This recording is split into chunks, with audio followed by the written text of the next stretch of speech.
Hey guys, the draft is finally here. We had such a good day one. I had such a good time watching the draft with my friends last night. We had such a good time, made some burgers. Man, it was such a blast watching it. I think the NFL did a very good job of making it feel as much of a draft as they could. I think I really like what they did. I mean, the highlights were good.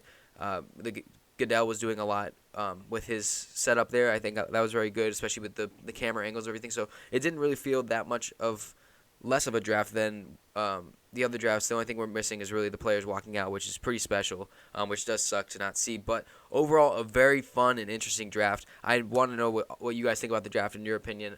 Before we do get into the draft day grades, I do want to ask you guys to please hit that like button. Please hit the subscribe button as well, as this channel keeps growing. And now the NFL draft is here. We're going to be getting into a lot of stuff. Madden rebuilds, a lot of draft day grades, going over teams and going into next year, fantasy football kind of stuff. Everything NFL here, so be sure to hit that like button and subscribe to stay up with all the content. But without further ado, we're going to get into it. We're going to go through every pick, and some picks might take a little bit longer than others. And if you see the grade right away, let me explain it before you make your judgments, but we'll get right into it.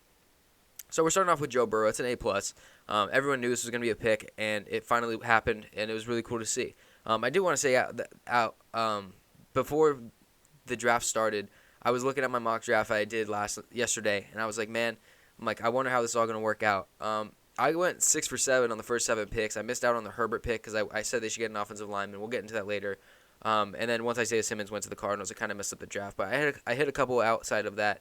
But I do want to say it is weird to see a lot of teams pick the players that I've always been thinking that we're going to pick. But also a lot of those videos that I've seen and also of my own have gotten a lot of flack for mocking that pick to them. So I'm kind of interested to see what fan bases are thinking now after the player is actually on the team. So if you are one of those teams, like Dolphins fans with Tua, Lions fans with Okudah, etc., let me know in the comment section below how you're feeling about your pick. But I'm going to go through and see how I'm grading your pick right away. So Joe Burrow, A+.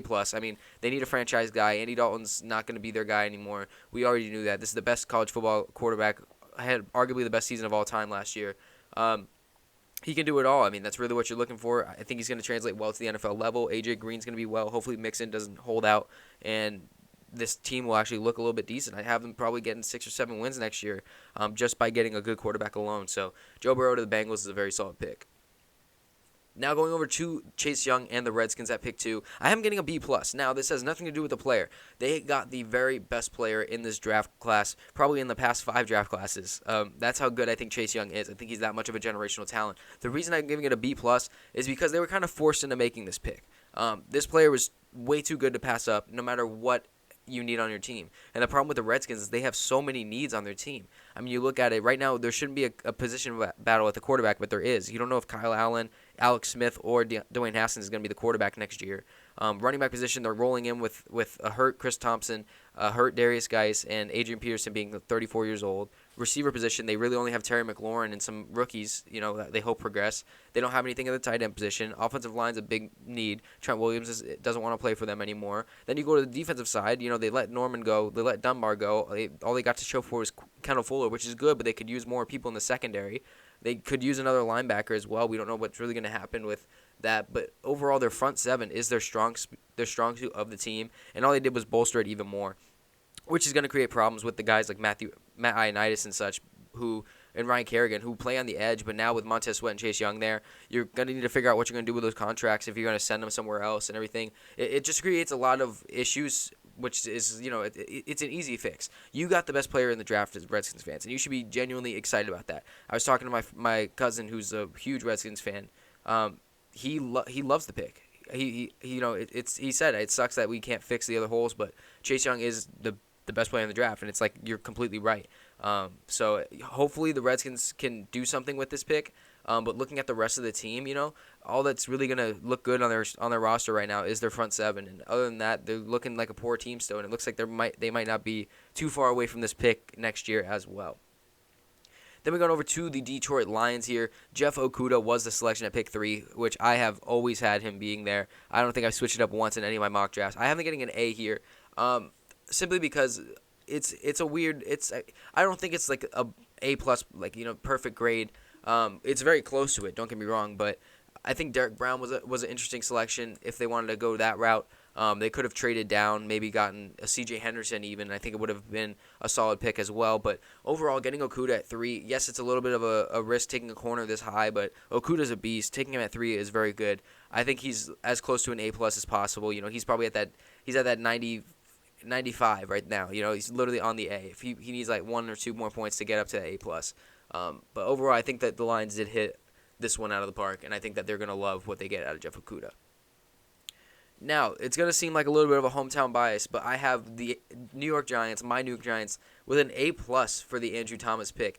I have had Andrew Thomas as a guy that I wanted the Giants to get since before the season even ended. I've been telling my friends, you got to look at this kid from Georgia, man. He's like a Tyron Smith 2.0. Like, I'd want him or Chase Young. That's what I want. Then, obviously, the season ended. It's like, okay, Chase Young's out the option. Andrew Thomas is looking good.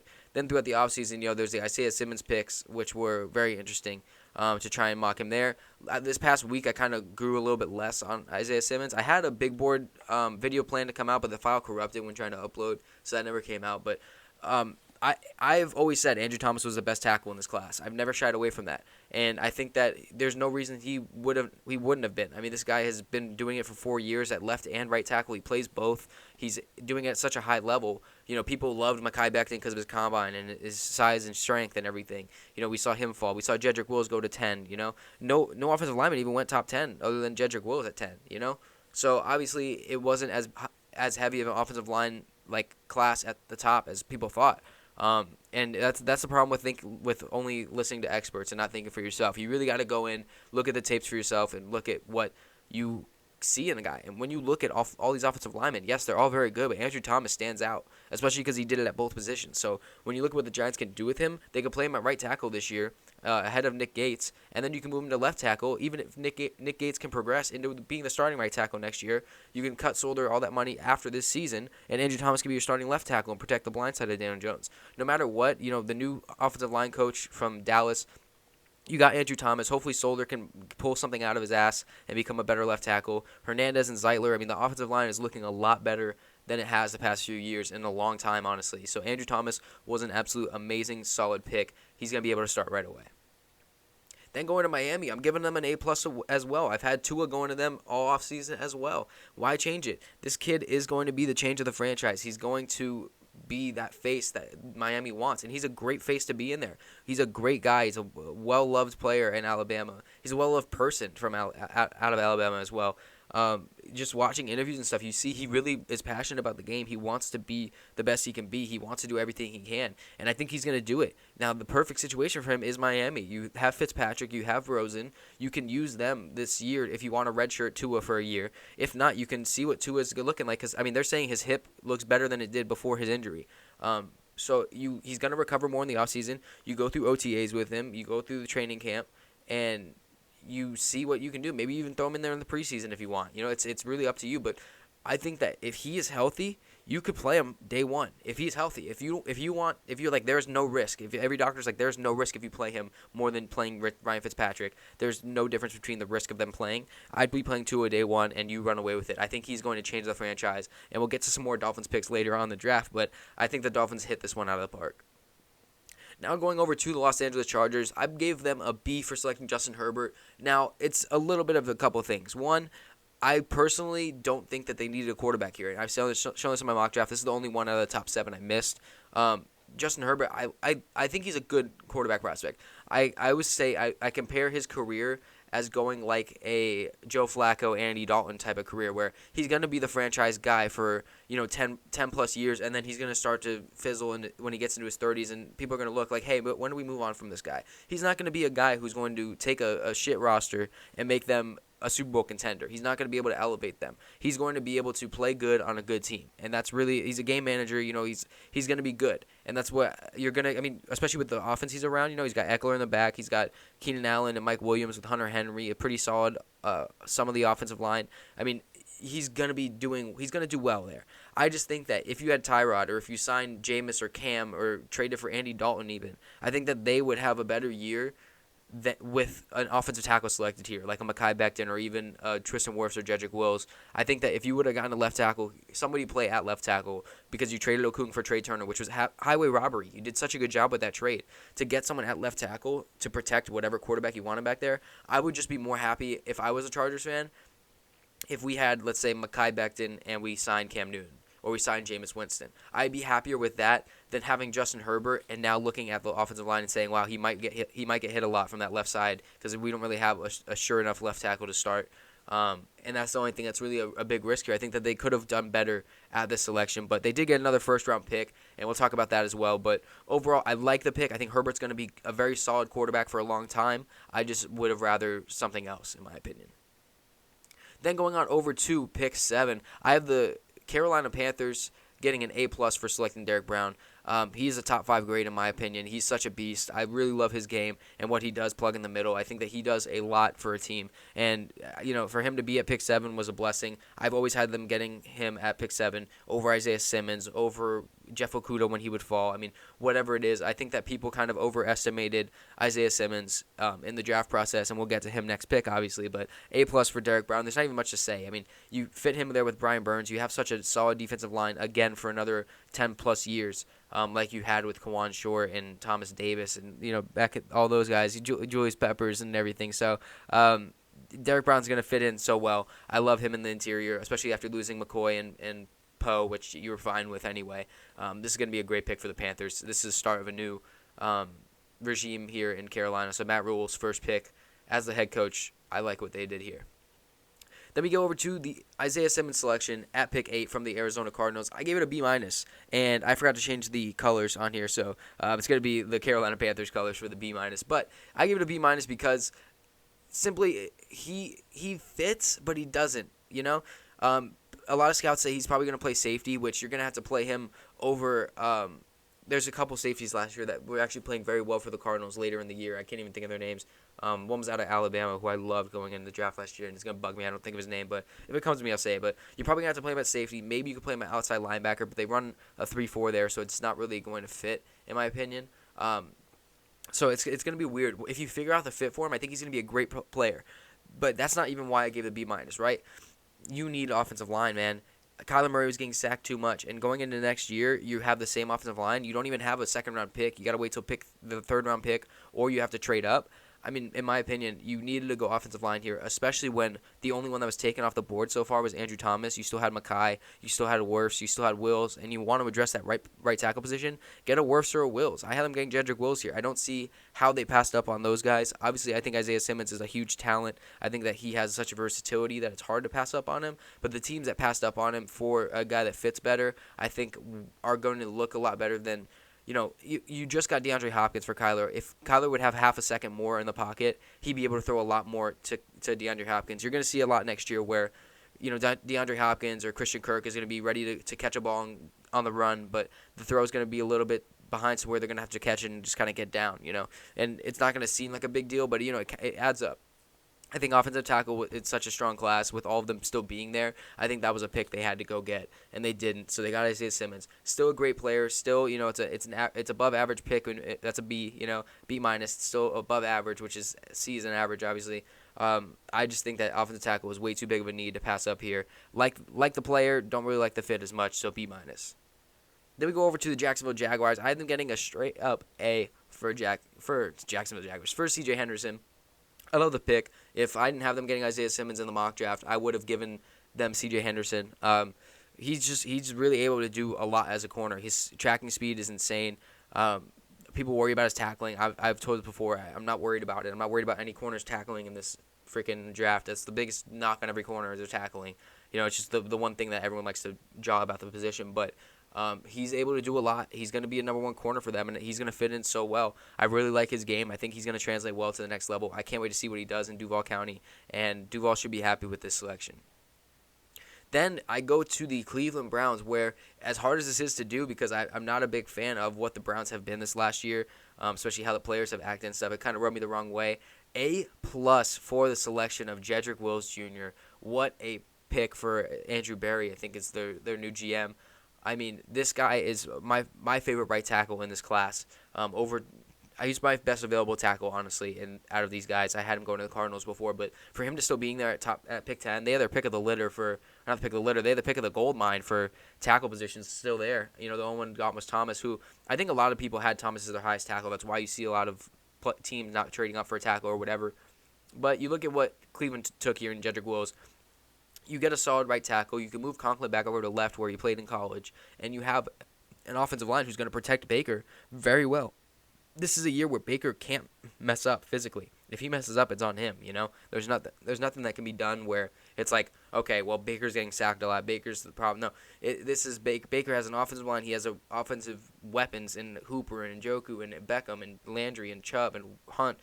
He has the perfect offense around him. This Browns offense is looking a lot better with Jedrick Wills there. We're excited to see what they can do. No one's saying they're going to be Super Bowl contenders again. They made that mistake last year, but I think Jedrick Wills is a huge, huge, huge plus for this Cleveland Browns team. Going on over to pick 11, a guy who I wondered would be a selection here. I've always kind of hinted at maybe a left tackle going to the Jets would be good here. Now I'm thinking about it. I might have actually put him to them. No, I think I gave them C.J. Henderson. I had C.J. Henderson fall to them. But Mekhi Becton, I gave him an A. It's so hard to pass up on CeeDee Lamb, Henry Ruggs, and Jerry Jeudy. I understand that as a Jets fan. You saw the top two corners go off the board. You have at least decent receivers. You have Crowder and Nunwa, and you just signed Brashad Perriman. You can get a guy in day 2, I think, who will be able to slot in there as a starter and be okay. It's so hard to pass up on those guys, and I know that. I love CeeDee Lamb. We'll talk about CeeDee Lamb later on where he fell, but Mekhi Becton is going to help out this team a lot. Offensive tackle is such a need. You got the biggest and baddest one in the draft class, and I think that's going to be a very solid pick for you guys.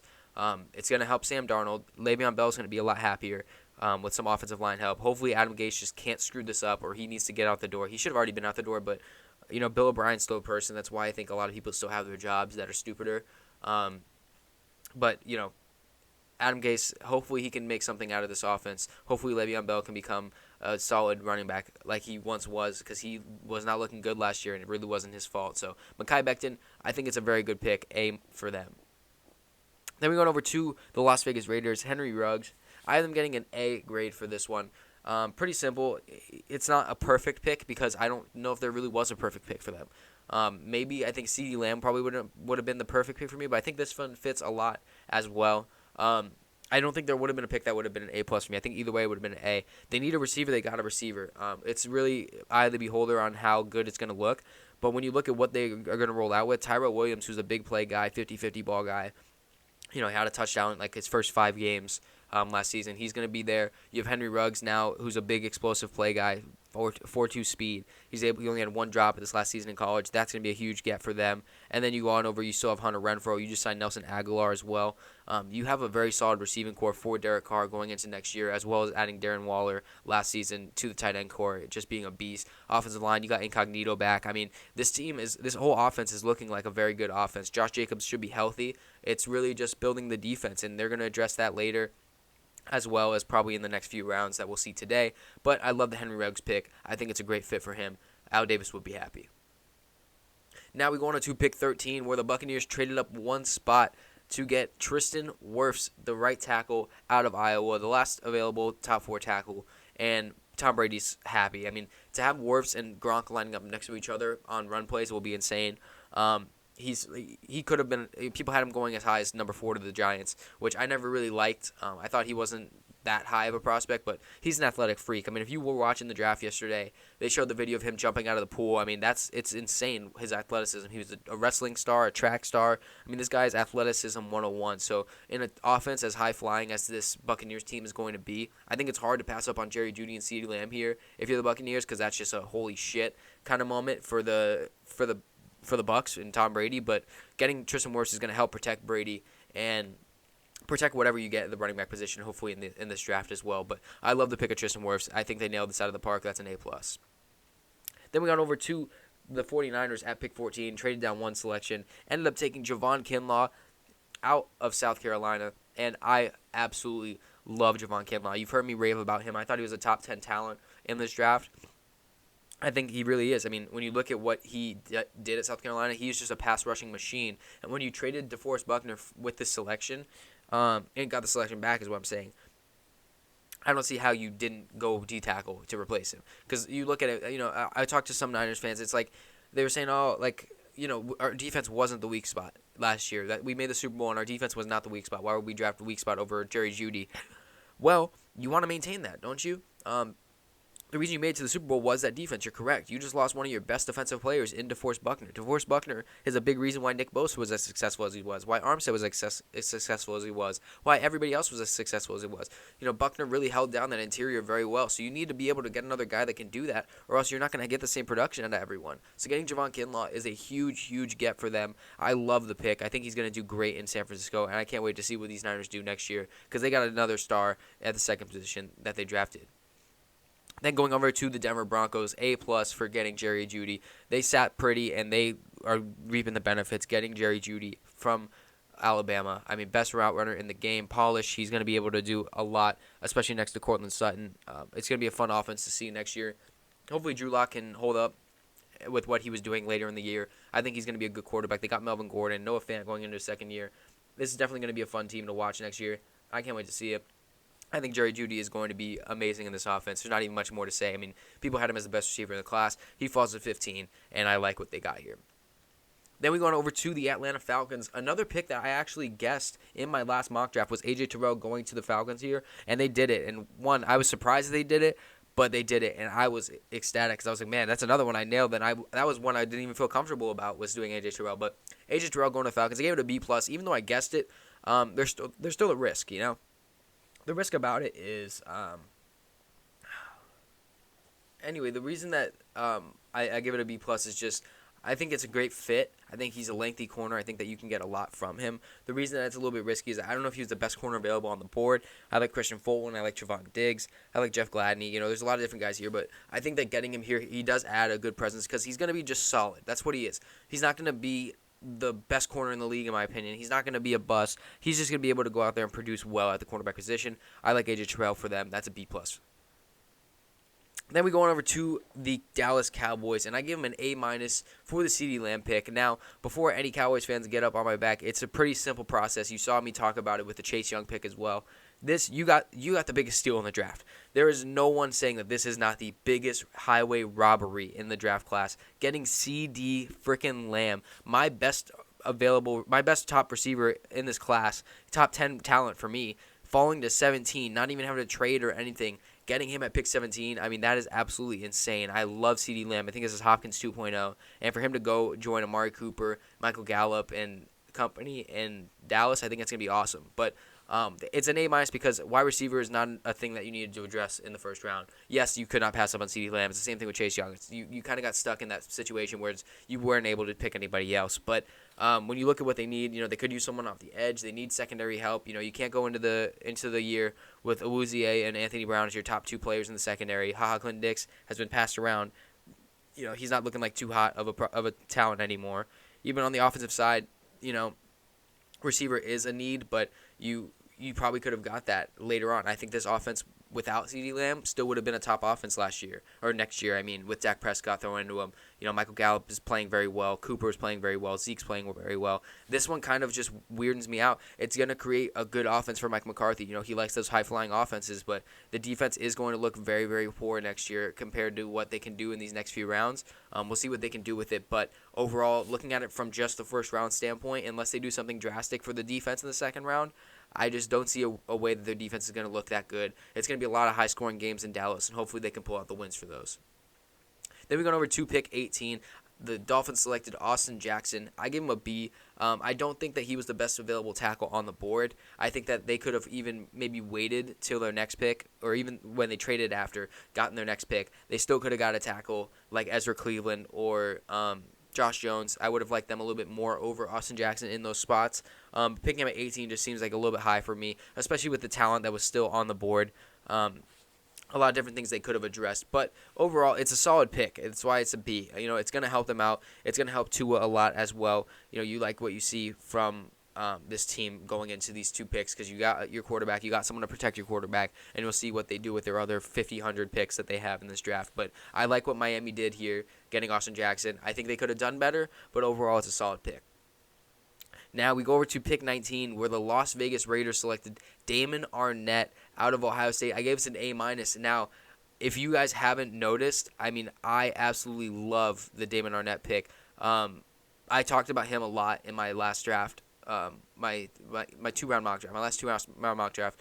I was basically saying, hey, this guy is somebody who is going to be a very solid corner. I love him as a corner. I don't think he's going to go first round, but whoever gets him in the second round is going to be very happy. I think he's going to be one of the better corners coming out of this draft class in a few years when you look back on it. And the Raiders decided to take him with their pick here, which is absolutely insane. So I really love the Damon Arnette pick, and I think that that's just going to be a super solid pick for the Raiders. Then we got over to the Jacksonville Jaguars. Them getting K'Lavon Chaisson, I gave it a B+.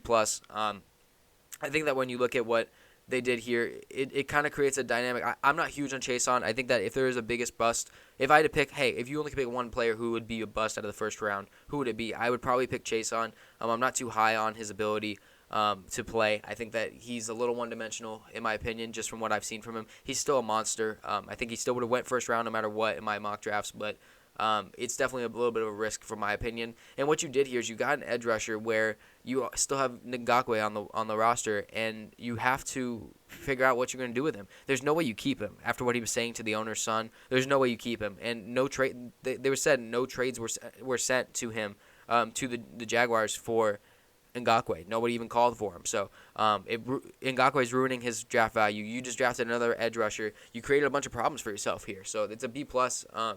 Because you might be stuck with Ngakoue and not know what to do, and you're going to end up getting nothing out of him after he sits out a year. But Chaisson could be able to fill that hole that you get from Ngakoue very well. That's why I gave it a B+. I think that he can fill that hole at least, maybe be a very solid prospect as well. I'm not entirely sure how I feel about him. We'll have to see what he does in the next level. But overall, it's a solid pick. It's worrisome about this Ngakoue situation now that you have an edge rusher to replace him. Going on over to pick 21, Jalen REAGOR going to the Philadelphia Eagles. I give him a D-. It was very close to an F, but I give him a D-. I like what Jalen REAGOR has, but overall, I don't even like him over some other receivers like KJ Hamler, who are second-round grades who didn't even get drafted this day. But when you look at who was there, they passed up on Mims, they passed up on Jefferson, they passed up on Ayuk. I mean, they had so many options at wide receiver, and they didn't take any of them for Jalen REAGOR. Then you look at what you could have taken at linebacker, which is a huge need for them. You had everybody, Kenneth Murray, Patrick Queen. You even could have taken Jordan Brooks, There's options there. Edge rusher, Gross Matos is still there. Epenez is still there. You look at even D-tackle, Blacklock, everybody. I mean, there's so many options they could have taken here. REAGOR would have been way later on my board. They loved him for some reason. He couldn't catch the ball that much in college. He had a lot of drops. So it's kind of a weird pick. I don't know how Eagles fans. I'm pissed. I'm pretty sure Eagles fans are pissed. If I had to guess, I wouldn't say that they would be happy that they passed up on Justin Jefferson for REAGOR. You hope he does well, but when you have Deshaun Jackson and Alshon Jeffrey, I don't see this as a transcendent player who's going to do something better for this team. This team is always used to mediocre receiving play, and this just seems like another Aguilar pick to me. So Jalen REAGOR's a D- for me. Justin Jefferson to the Minnesota Vikings, I gave it an A. I didn't give it an A+ just because he doesn't fill the Stephon Diggs hole like you want him to. I think he's more of a Adam Thielen type, to where he's going to be a great route runner. He's going to be able to run in the slot, but he's not really that Stephon Diggs type, to where I think Ayuk or Mims would have been a little bit better of a fit here. But talent-wise, he is the best pick that you could have taken here at pick 22. For him to fall to you at 22, there's no way you pass up on him. I don't think he's going to fill what the Diggs hole was, so you're going to have to create new plays for this offense. You're not really going to be able to use a lot of what you did with Diggs, in my opinion. But it does create a big help on that offense because you got Justin Jefferson here. I think that's a very solid pick. Best player available on the board, in my opinion. So an A is nothing to be upset about as Vikings fans. You nailed this out of the park, and I think the Vikings absolutely dominated this draft yesterday.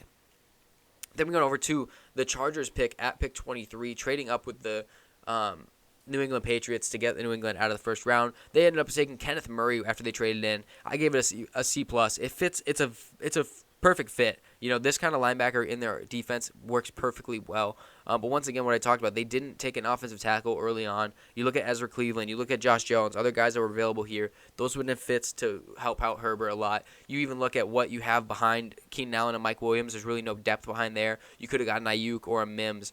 You could have addressed something else. I think that getting Kenneth Murray here, linebacker, it's a decent need. You know, it's definitely something you could use. I think this guy fits very well. I just don't think that was worth trading up into to get. I think you could have sat back and gotten a different linebacker in the second round or whatever, but they decided they wanted to trade in and get Kenneth Murray. We'll see how it is. I personally think they should have went offensive tackle or even receiver or something, but Kenneth Murray is a solid fit at the linebacker position. I just think this defense is already the best in the NFL, in my opinion. So adding another guy, it helps out a lot. You know, it's going to help, but I think they could have went offense, protect Herbert a little bit more, made this team more complete because that offense is looking a lot weaker than what it was last year. And even you could even got like a DeAndre Swift or somebody here. That would have been cool as well. But they did get Kenneth Murray. I like the player. I like the fit. Just would have went somewhere else. But C+, it's a good C+. It's a good C+, Chargers fans.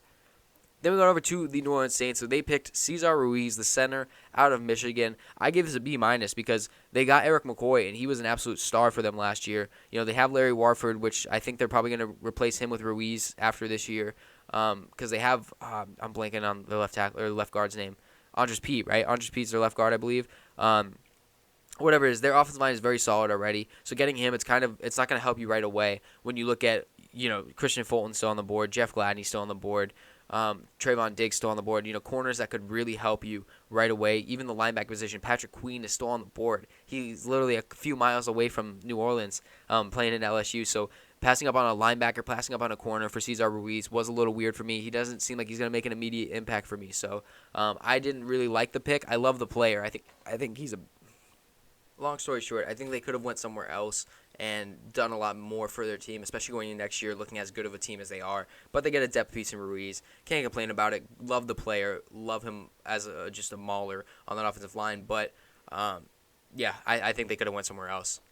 Now, the 49ers getting 2 A-pluses for me in the first round. Brandon Ayuk out of Arizona State. This guy is an absolute monster of receiver. Being an ASU student, I think that just watching him play last year was awesome to see. He does so much with the ball in his hands. He's able to make great catches, return the ball very well. He's dynamic. He's got speed. He's able to break tackles. I mean, he's able to do it all. He was kind of overshadowed by a lot of other receivers for whatever reason it was, but I think teams really watched this tape and said, wow, this guy is actually a very, very good receiver. To add him next to Deebo Samuel is going to be very fun to see next year for Garoppolo. It's a very good weapon to have on your offense. Him and Deebo Samuel will be able to thrive off each other. I love seeing Ayuk go at 25 here, and I think that's another A-plus for them. They hit it out of the park with this one. Perfect fit for this 49ers offense. I love Ayuk going there, A-plus. Then we go over to pick 26, Jordan Love. I have them having a C- for this selection here. Simply because the Packers are a team that could go to the Super Bowl if they picked one person to help, and that's a receiver, a tight end, offensive line, maybe even going to the linebacker core where they lost Fackrell and Blake Martinez to the Giants. There's a bunch of different things they could have addressed to help right away, and they decided to go Jordan Love here. Now, I get it.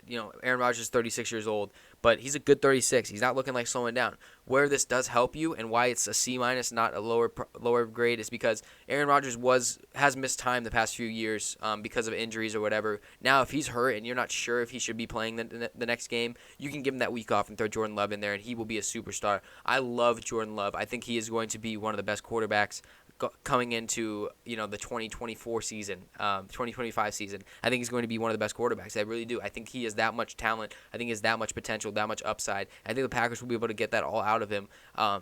He's an A-plus prospect to me. I love this kid, but the fit, it's perfect. But it's just for the Packers right now, and a team that can make the Super Bowl with one receiver, with a Denzel Mims or something. I think they could have went somewhere else other than Jordan Love, other than trading up for Jordan Love. But I understand what they're doing, and I like it. I just, for the immediate future, for a Packers team that's looking to win right now, I don't see this as helping at all. But we'll see how that goes. If Aaron Rodgers does go down, it does help you out a lot. So C-, it's not a bad grade whatsoever, even though it looks like a bad grade. It's just there could have been a lot better options.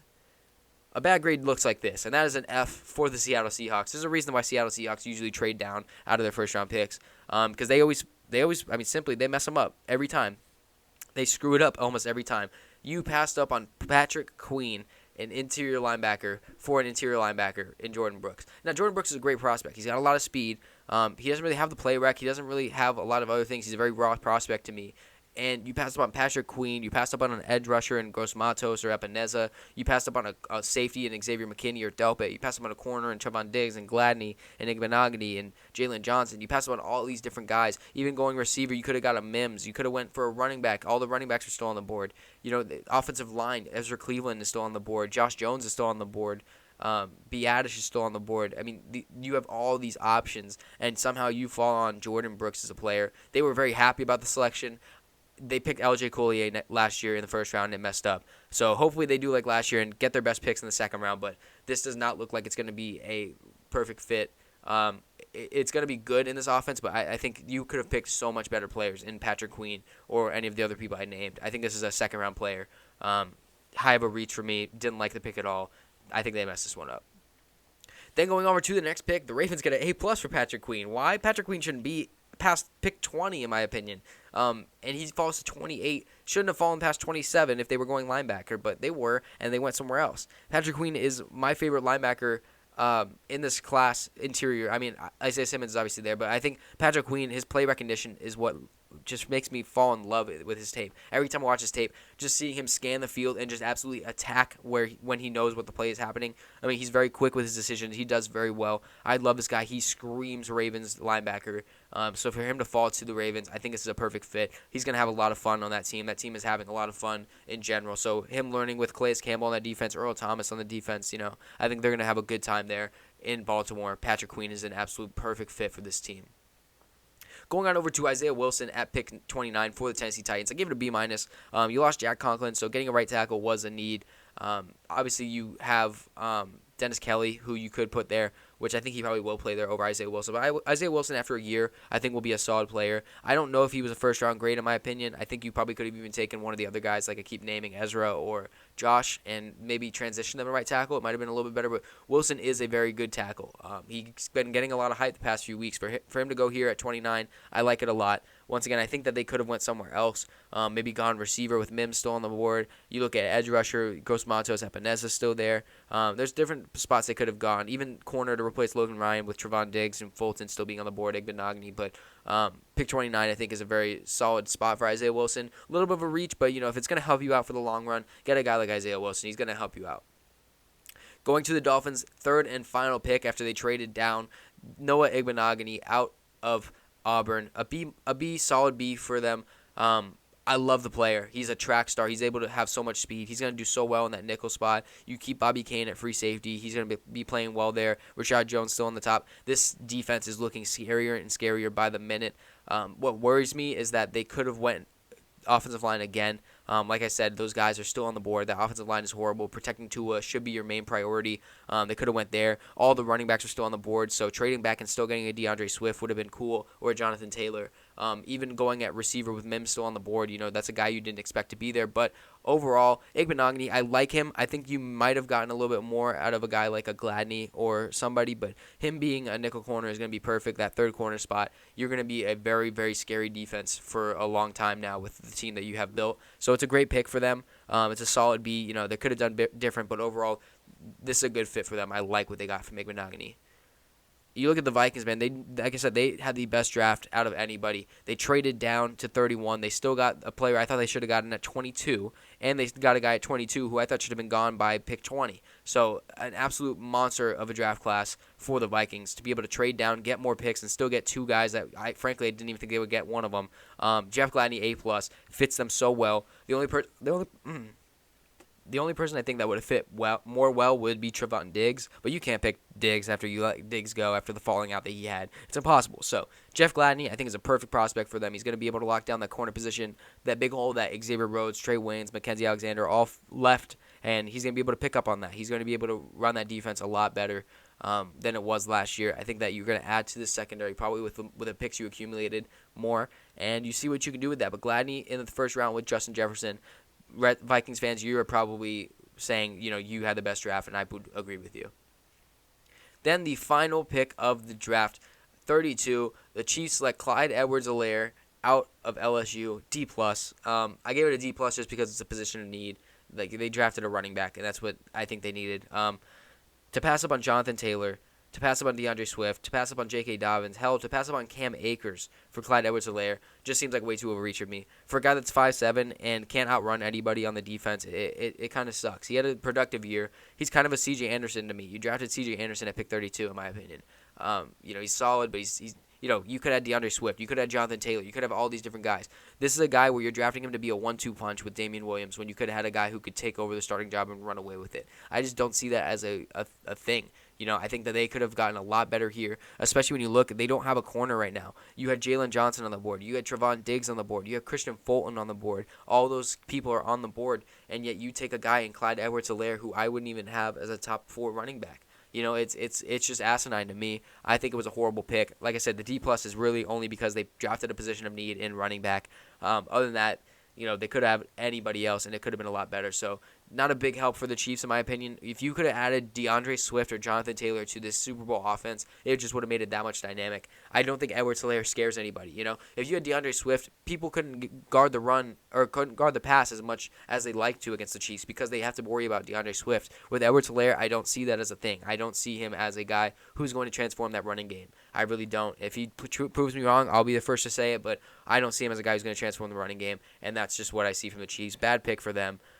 They could have done a lot better. But that is going to be it for my combine grades. Obviously, we're over 40 minutes, so thank you so much if you stuck around with this whole video. I didn't expect it to be this long. There were some technical difficulties. There was a little bit disruptions because I'm a little sick right now, but we pushed through it. See? There it goes. We pushed through it. Anyway, if you guys did enjoy the video, please be sure to hit that like button. It does help me out a lot. Subscribe if you are new, as we're doing NFL content throughout everything. I'm going to be watching the draft tonight as well. So tweet me. All the links are descriptions, Instagram, Twitter, Twitch, everything there. Go check out any other videos I've had. If you guys are feeding for NFL content right now with this draft going, I know I am. So go check out those old videos. And like I said, if you did like the video, please be sure to hit that like button. If you didn't, refresh the page, check it out again, and let me know what you think about it the second time. But without further ado, that is going to be it for me. I'll see you guys in the next one.